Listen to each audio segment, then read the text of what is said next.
طبعا اول ما هتشوفي القرص دي هتقولي دي اكيد معموله بدقيق وسمنه ولبن، بس المفاجاه ان دي من غير دقيق خالص ولا نقطه جيلاتين ومن غير سمنه، وبالرغم من كده طلعت طريه ومشبعه ومليانه بروتين وطعمها حكايه. تعالي بقى اقولك تعملي ايه، ومكوناتنا بسيطه وسهله. جبت كوبايه من العدس، غسلتها ونقعتها في شويه ميه، وجبت معايا ربع كيلو من الجبنه القريش وعليهم بيضتين. طبعا العدس بتاعي انا نقعته ليله كامله وغيرت عليه الميه مرتين. حطيت ملح وفلفل وزعتر، وبعدين حطيت 3/4 من كوب زيت جوز الهند، هوريكي شكله في اخر الفيديو. وحطيت العدس بتاعي بعد ما صفيته بقى طري ولونه فتح بالشكل اللي انت شايفاه ده. طبعا دي قنبلة شبع، انت هتعمليها لما تاكلي منها قرصايه واحده هتغنيكي عن وجبه كامله.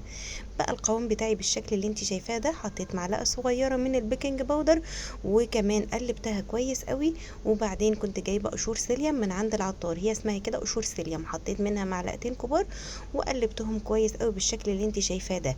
وهسيب الخليط بتاعي ده على جنب لحد لما قشور السيليوم هتشرب السوائل الزياده اللي في الخليط ده.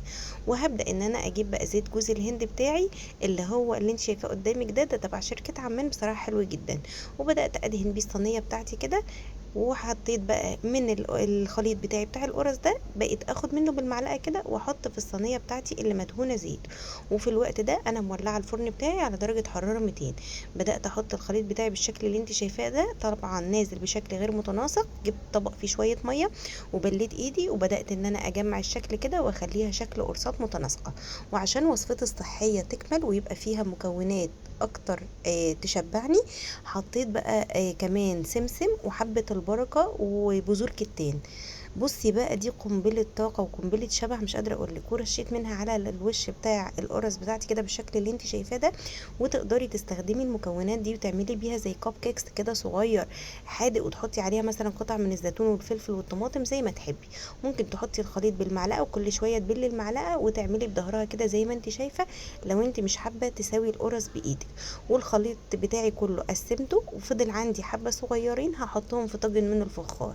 وحطيت عليهم كلهم بقى البذور بتاعتي دي. ولو انت حسيتي ان فيهم واحدة فيها خليط زيادة شيلي منه، مفيش اي مشكلة زي ما انا عملت كده. وسويها وحطي بقى البذور بتاعتك كلها على وشها كده.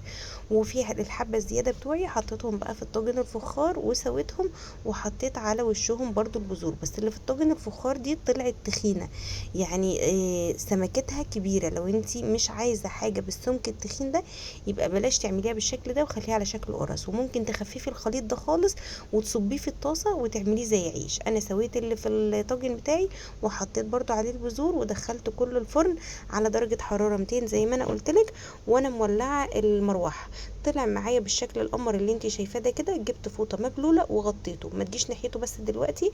انا جيت ان انا اشيله، بصيت لقيته ان هو بيطلع بصعوبه. يعني شوفي انا حبيت اوريلك، انا كده كده عارفه ان انا مش هشيله دلوقتي، بس قلت اوريكي. بصي عشان انا اطلعه وهو لسه سخن هتبصي تلاقيه بيطلع بصعوبه وحساس قوي، ومحتاج ان انت تقعدي تحسسي عليه زي ما انت شايفه كده.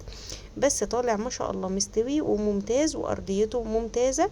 انا كنت حاطاه على الشبكه في الفرن مش على ارضيه الفرن، وطري معايا وجميل اهو، بس محتاج يرتاح كمان شويه. غطيته تاني بالفوطه المبلوله وسبته. بعد شويه بقى يطلع معايا اهوت بكل سهوله، مجرد ما برد بقى يطلع من الصاج بكل سهوله.